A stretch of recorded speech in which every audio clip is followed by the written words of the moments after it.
I stood there watching the lake drop 3 feet in 2 days.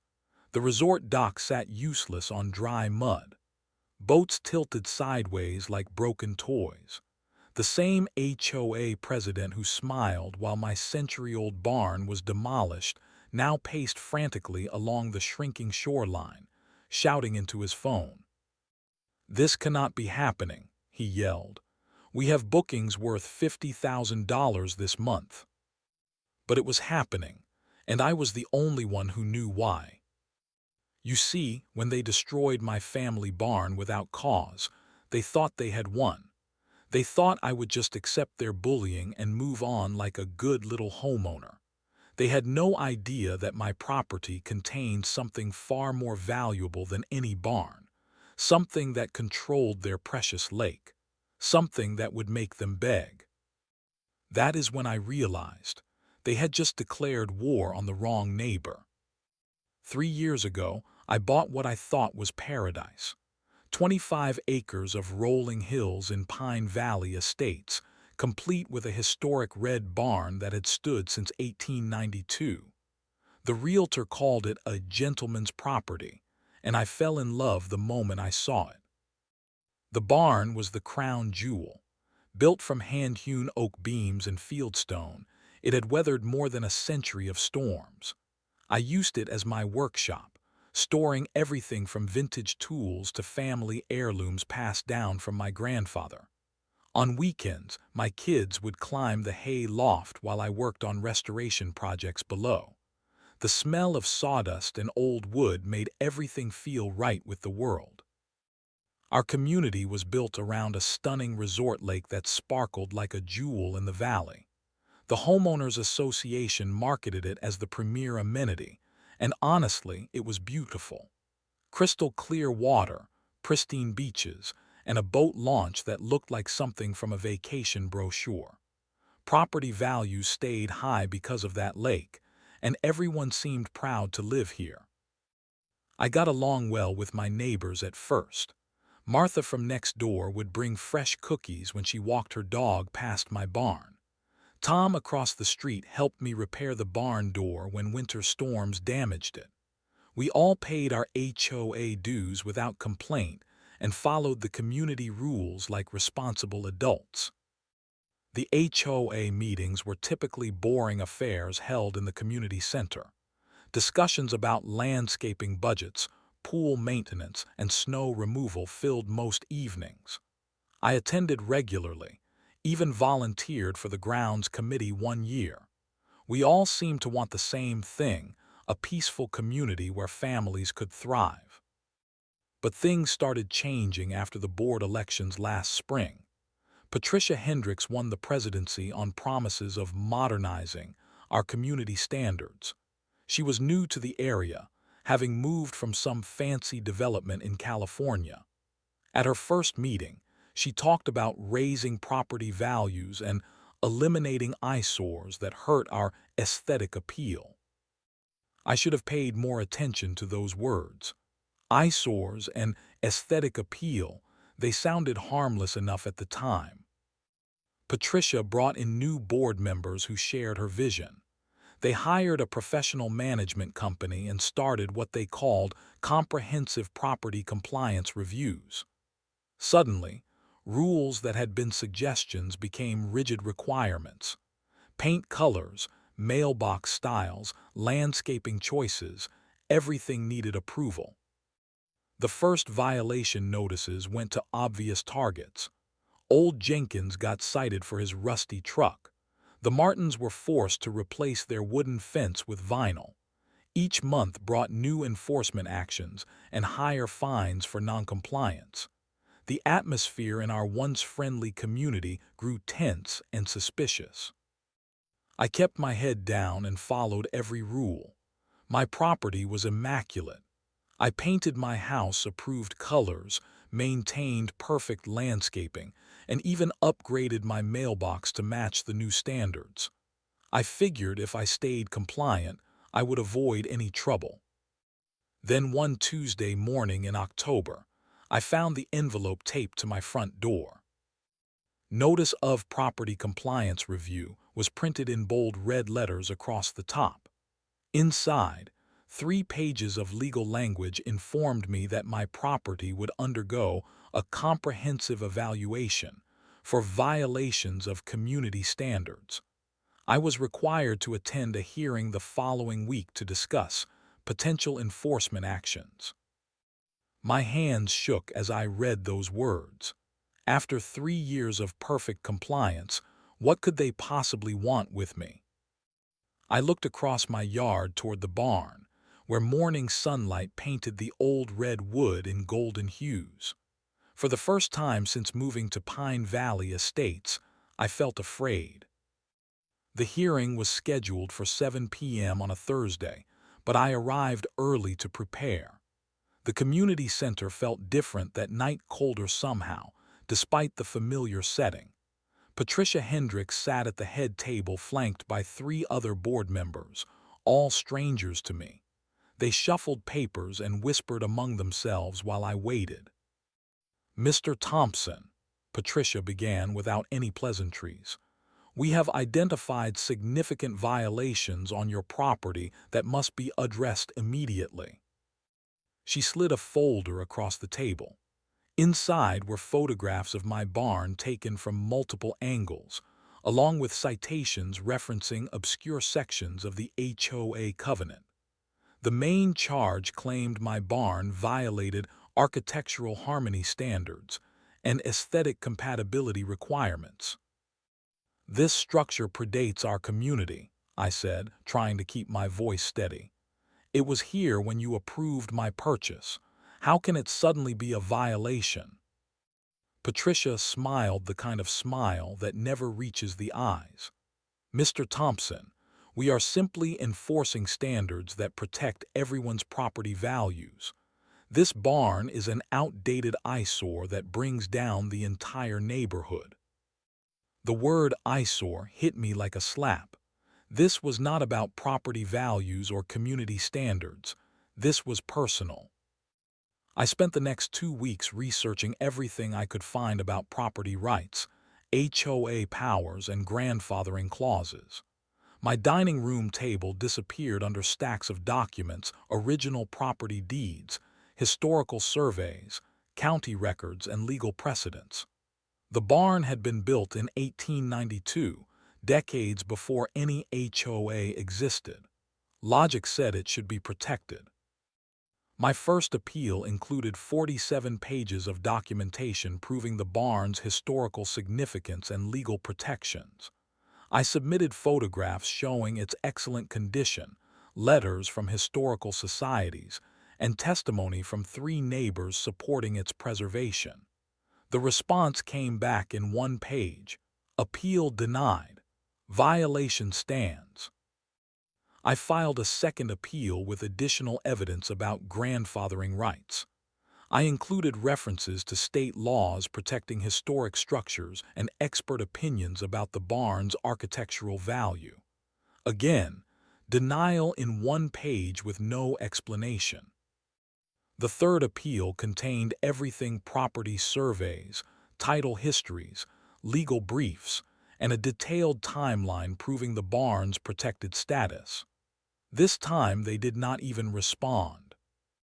Meanwhile, the threats escalated.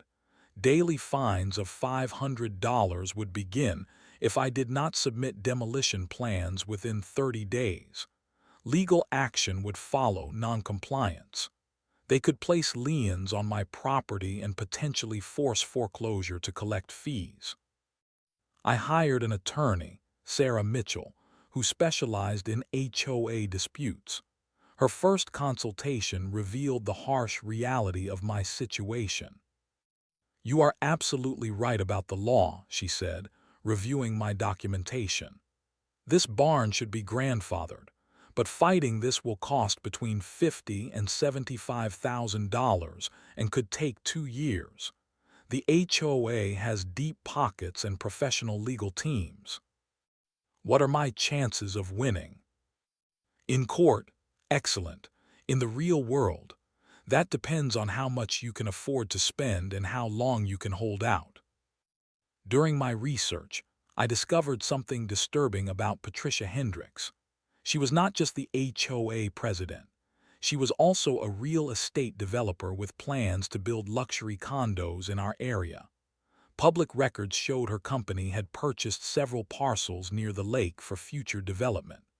Eliminating non-conforming structures like my barn would help establish precedent for more aggressive enforcement. The deadline notice arrived on a Friday. Final compliance order demanded demolition within 7 days or face immediate legal action and accumulating fines. At the bottom, Patricia had added a handwritten note. "Mr. Thompson, this is your last chance to do the right thing for our community." That weekend, I walked my property boundaries thinking about everything I might lose. The barn held memories of lazy Sunday afternoons, family gatherings, and quiet hours restoring antique furniture. It connected me to the previous owners, to the land itself, to something permanent in an increasingly temporary world. Standing there among those ancient oak beams, I made my decision.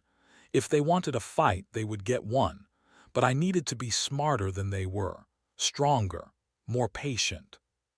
I had 7 days to figure out how. I woke at 5 a.m. to the sound of diesel engines rumbling down my driveway. Through my bedroom window, I watched a convoy of trucks arrive in the pre-dawn darkness: excavators, dump trucks, and a massive crane with Henderson Demolition painted on the side. My lawyer had filed an emergency injunction the day before, but it would not be heard until next week. The HOA decided to proceed anyway, claiming they had the right to abate nuisances immediately. They knew exactly what they were doing. I dressed quickly and walked outside, my breath visible in the cold October air.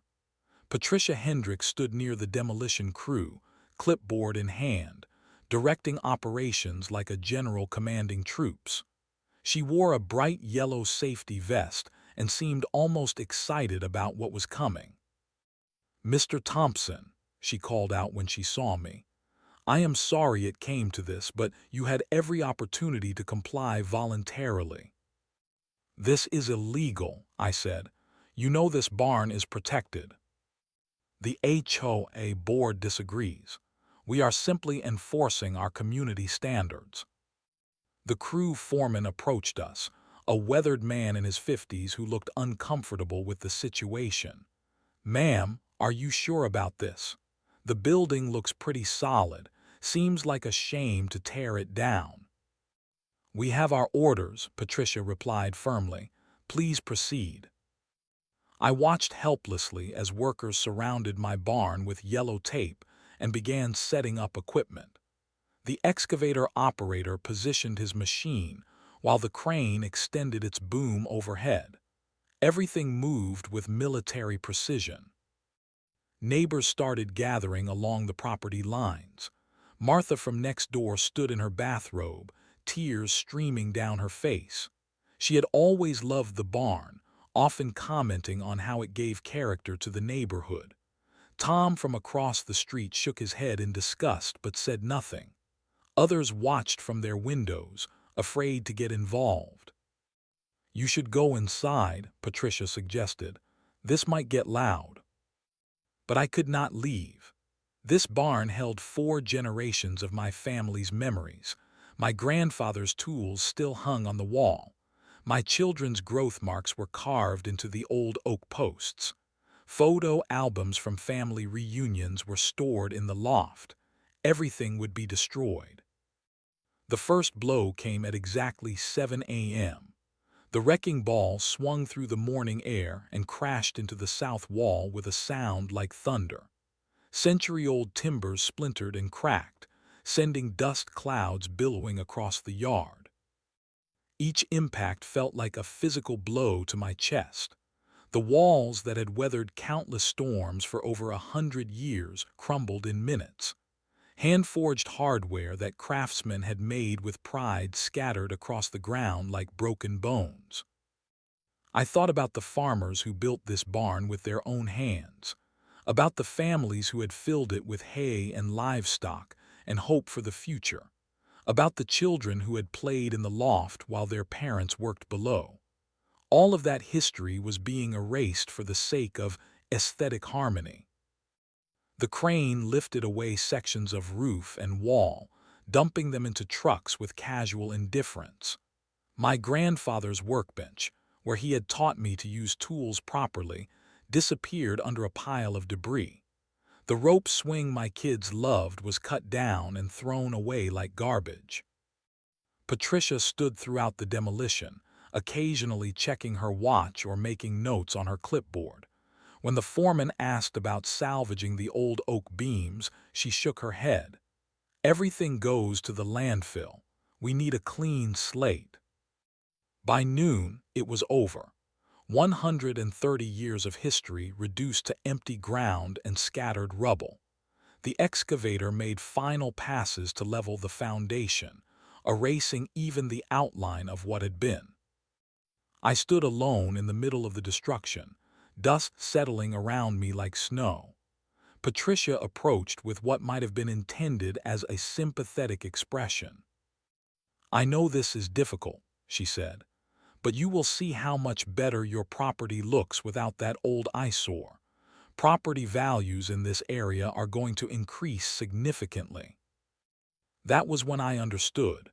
This was never about community standards or aesthetic appeal. This was about money. Patricia and her development partners needed to eliminate any structures that might complicate their future plans. My barn was just the first target. "You made a mistake," I said quietly. "Excuse me." I looked past her toward the resort lake, its surface reflecting the afternoon sun like a mirror.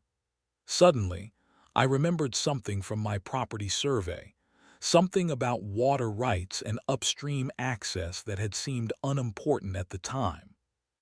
"You made a mistake," I repeated, walking toward my house. Patricia called after me, but I did not turn around. I had work to do. That night, I could not sleep. Every time I closed my eyes, I heard the sound of splintering wood and crashing timbers. By 3 a.m., I gave up and went to my home office to begin what would become the most important research of my life. I started with the HOA financial records, which were supposed to be available to all members. What I found in those documents made my blood boil. The resort lake generated over $2 million annually through rental fees, event bookings, and partnership agreements with local businesses. But none of that revenue went back to homeowners or community improvements. Instead, the money flowed through a complex web of contracts to companies owned by board members and their families. Patricia's husband owned the landscaping company that maintained the lake grounds. Her brother-in-law provided security services. Her development company held the exclusive contract for all major construction projects in the community. The lake was not a community amenity. It was a private profit center disguised as an HOA benefit. I dug deeper into property records, studying every survey and deed filed in the county courthouse. My land purchase had included water rights that extended far beyond my property boundaries. The original 1800s homestead had controlled water access for irrigation, and those rights had never been severed from the land. More importantly, I discovered that the dam system feeding our resort lake was not managed by the county or state. It was privately controlled through a series of easements and agreements dating back to the area's agricultural period. The main control valve was located on a section of undeveloped land that had been sold as part of my property. I had been walking past that valve for 3 years without realizing its significance. The next morning, I hiked to the far corner of my property where Willow Creek flowed down from the mountains. Hidden among a grove of pine trees, I found a concrete structure about the size of a small shed. Inside were manual controls for regulating water flow, wheels, gauges, and a large valve marked main supply line. According to the technical diagrams I found online, this valve controlled roughly 60% of the water feeding Pine Valley Lake. The other 40% came from natural springs and runoff, but that would not be enough to maintain lake levels during dry periods. I spent the next week studying water rights law, dam operations, and environmental regulations. The legal framework was complex, but the basic principle was simple. As the property owner with historical water rights, I had legal authority to manage flow rates for agricultural and domestic purposes. My property had originally been farmland. Legally, I could still classify it as agricultural. I also investigated the lake's business operations more thoroughly. Resort bookings were scheduled 3 months in advance.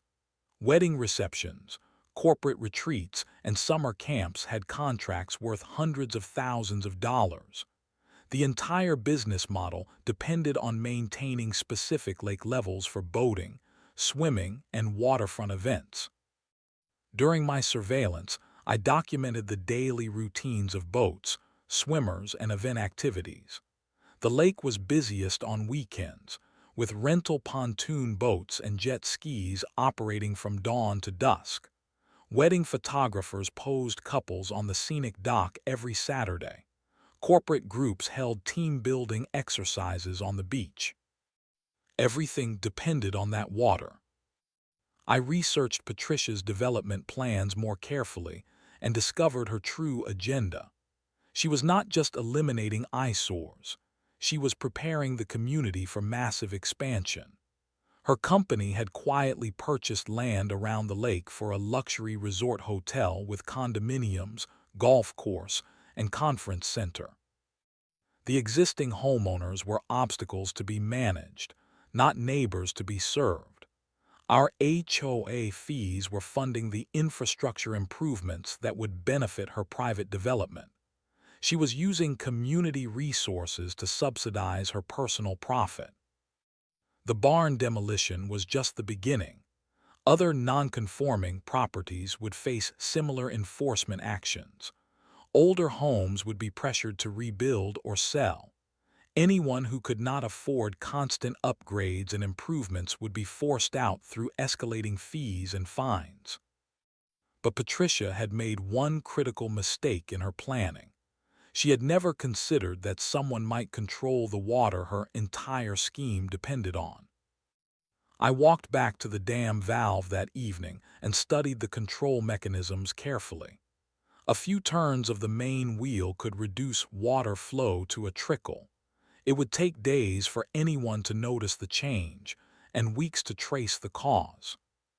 Standing there as the sun set over the lake, I made my decision.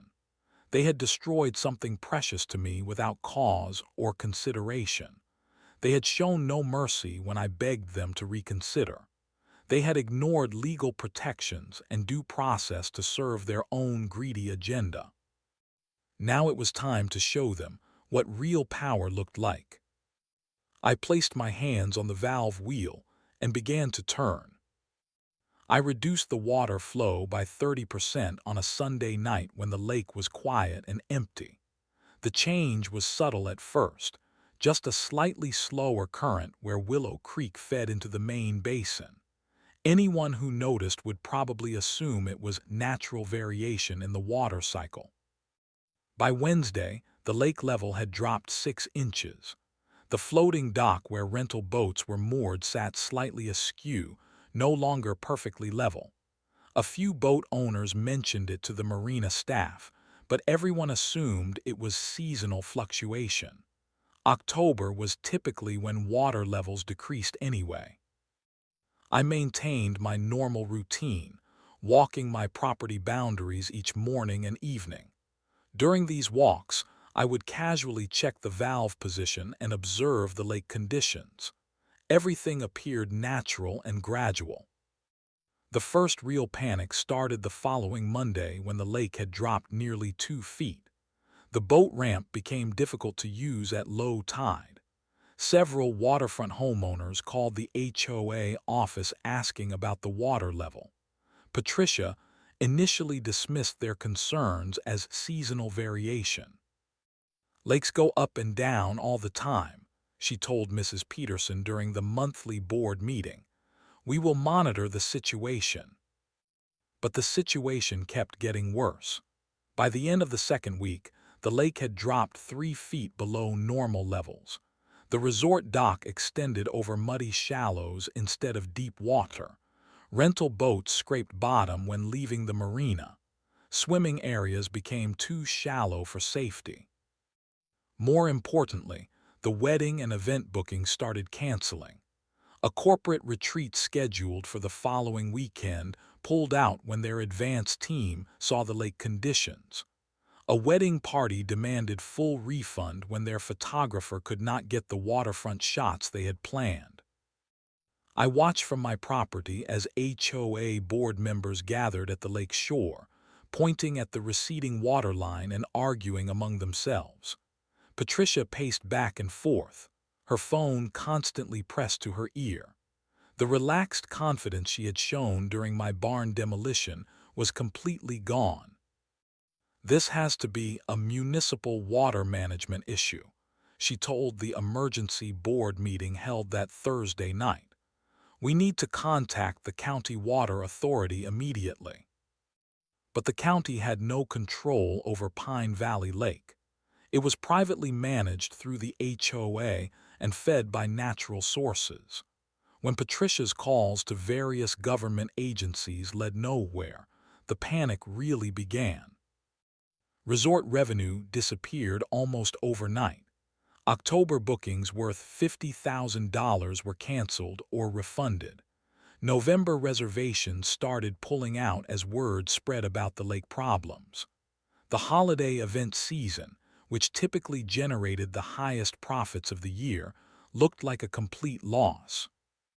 Property owners around the lake watched their waterfront values plummet along with the water level. Homes that had commanded premium prices because of lake access now overlooked muddy banks and dying fish. For sale signs appeared on 3 properties in the first week. I documented everything from my elevated position overlooking the lake. Boats tilted on their sides in the shallow marina. The resort beach area became a muddy mess unsuitable for swimming or sunbathing. Dead fish began washing up as the reduced water volume concentrated pollutants and decreased oxygen levels. Patricia hired an engineering firm to investigate the water loss.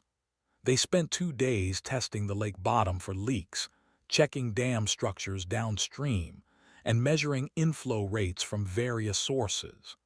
Their report concluded that upstream water sources had been significantly reduced, but could not identify the specific cause. The HOA called emergency meetings with increasingly desperate tones.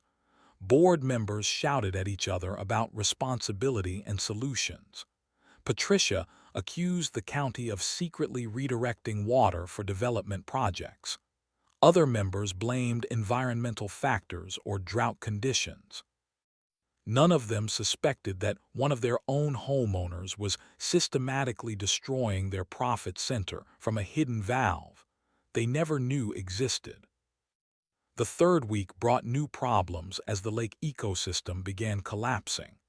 Concentrated pollution created algae blooms that turned the remaining water green and foul-smelling. Dead fish floated in masses near the shore. The stench became so bad that even walking near the lake was unpleasant. Local media picked up the story when environmental groups complained about the fish kills. "Mysterious water loss threatens local lake," ran as the headline in the county newspaper.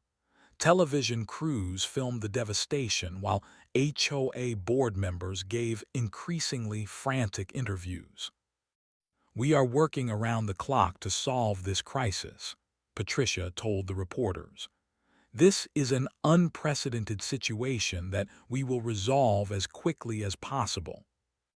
But there was no resolution in sight. The engineering reports found no mechanical problems. Government agencies had no jurisdiction over the private lake. Environmental experts could not explain the sudden water loss. Meanwhile, I maintained the valve at exactly the same position, providing just enough water to prevent complete disaster while ensuring maximum business impact. The lake stayed at crisis levels, too low for recreation, but not completely dry. From my morning coffee spot on the back porch, I watched Patricia walking the lake shore every day, her phone constantly ringing with more bad news. Cancellations, refund demands, angry property owners, and mounting financial losses. She had no idea that the solution was less than half a mile away, controlled by the same man whose barn she had destroyed without mercy. But she was about to find out. Patricia figured it out on a Tuesday morning in November. I was checking the valve when I heard footsteps crashing through the pine grove behind me. She emerged from the trees like some kind of wild animal, her usually perfect hair disheveled, and her business suit torn by branches. "You son of a bitch," she screamed. "You have been doing this the whole time." I stood slowly, closing the valve housing and turning to face her. She looked terrible dark circles under her eyes, stress lines around her mouth, the desperate appearance of someone whose world was falling apart. "Doing what?" I asked calmly.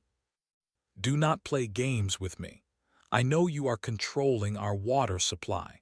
I know this is your revenge for the barn. This is a water management facility on my private property. I am exercising my legal water rights for agricultural purposes." She laughed bitterly. "Agricultural purposes, you do not have any crops." "I am considering my options. Maybe cattle, maybe orchards. The law protects my right to manage water resources for legitimate agricultural planning." Patricia pulled out her phone and started taking pictures of the valve system. "This is vandalism. This is destruction of property. I am calling the police right now." "Go ahead," I said, "but you might want to read this first." I handed her a folder containing copies of my water rights documentation, legal opinions about agricultural protections, and a detailed analysis of HOA financial irregularities. She flipped through the pages, her face growing paler with each revelation. "You have been stealing from your own community," I continued, "funneling lake revenue to your family businesses while charging homeowners fees for services they never receive. I have documentation of every contract, every kickback, every illegal profit scheme. Those are legitimate business arrangements. Patricia, I have records showing your husband's landscaping company charges the HOA 3 times the market rate. Your brother-in-law's security firm bills for services that are never performed. Your development company has exclusive contracts that violate competitive bidding requirements." She was quiet for a long moment, studying the documents. When she looked up, her expression had changed from anger to calculation. "What do you want?" "I want my barn rebuilt exactly as it was. I want you and your corrupt board members removed from positions of authority. I want the lake revenue structure reformed to actually benefit community members instead of your private businesses." "And if we refuse?"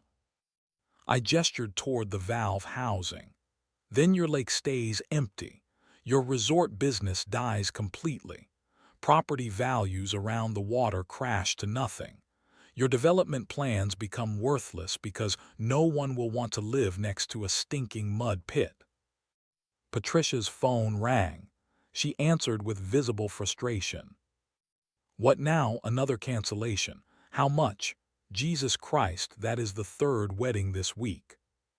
She hung up and glared at me. "You are destroying innocent people's property values. Homeowners who had nothing to do with your barn are losing money because of your selfish revenge. Where was your concern for innocent people when you demolished my family's heritage without cause? Where was your mercy when I begged you to follow the law and respect grandfathering protections? That was different. That was about community standards. No, Patricia. That was about eliminating obstacles to your development plans. I have the documents proving your real agenda. Every property you have targeted for enforcement sits on land you want for expansion. The weight of exposure seemed to hit her all at once.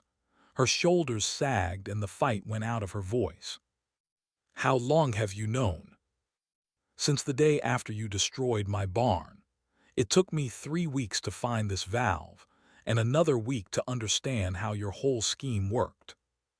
What happens now? I looked past her toward the lake, where a few hardy ducks paddled through the shallow water that remained. The once beautiful resort area looked like a disaster zone, but it could be restored. The community trust that had been broken would take longer to rebuild. Now we negotiate, but this time you are not holding all the cards. The community meeting was packed like I had never seen before. Every seat in the center was filled, with people standing along the walls and crowding the doorway. Word had spread about the water situation and the financial irregularities, and homeowners wanted answers. Patricia sat at the board table looking defeated. The engineering reports, financial audits, and legal documents I had provided were spread in front of her like evidence at a trial.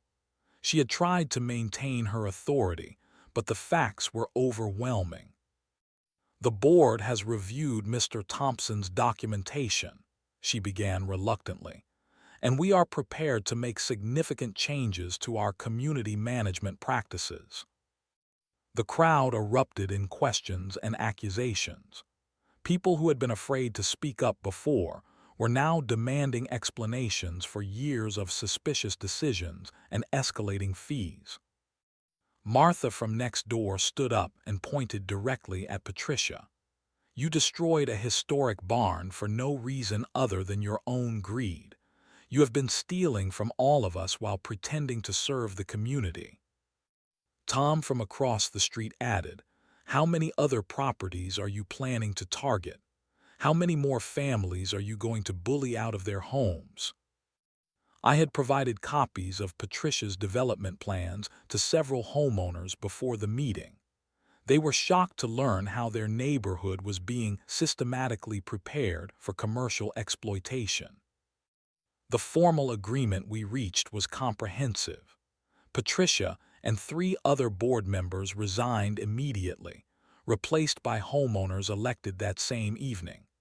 The lake revenue structure was completely reformed, with profits going into a community fund for actual improvements rather than private businesses.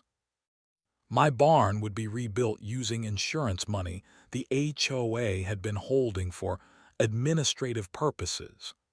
The construction would follow the original 1892 plans, with modern safety improvements that respected the historical character. My contractor estimated completion by next spring.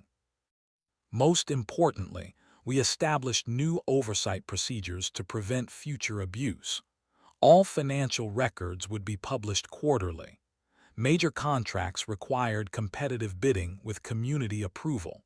Board members could not profit from HOA business arrangements. The next morning, I walked to the valve system and began restoring full water flow to the lake. It would take several weeks for levels to return to normal, but the ecosystem would recover. Fish populations would stabilize. The resort bookings would gradually return. I stood there watching the water rush through the pipes, thinking about power and justice and the price of standing up to bullies. For 3 years, I had been the perfect neighbor, following every rule and paying every fee without complaint. That courtesy had been repaid with destruction and contempt. But sometimes good people have to stop being polite and start being strategic. Sometimes the only language bullies understand is consequences. The barn construction began in March. I used the same oak species as the original, with traditional joinery techniques that would last another century. My grandfather's tools found new homes on rebuilt workbenches. Family photographs went back up on freshly painted walls. The community changed too. People were more engaged, more suspicious of authority, more willing to ask hard questions about where their money went. The new board members were neighbors, not power-hungry outsiders with private agendas. Patricia moved away that summer, selling her house at a significant loss. Her development company filed for bankruptcy after losing the Pine Valley contracts. The last I heard, she was working as a regular real estate agent in another state. The lake is beautiful again. Wedding parties pose on the restored dock. Children swim in clean water while their parents watch from the beach. Property values recovered and continued climbing as word spread about our reformed HOA management. Sometimes I sit in my rebuilt barn and think about the lessons I learned. Regular people have more power than they realize when they understand their rights and are willing to use them. But that power comes with responsibility, to act strategically rather than emotionally, to seek justice rather than mere revenge, and to build something better rather than just tearing down what is wrong. The barn will stand for another century, a reminder that some things are worth fighting for.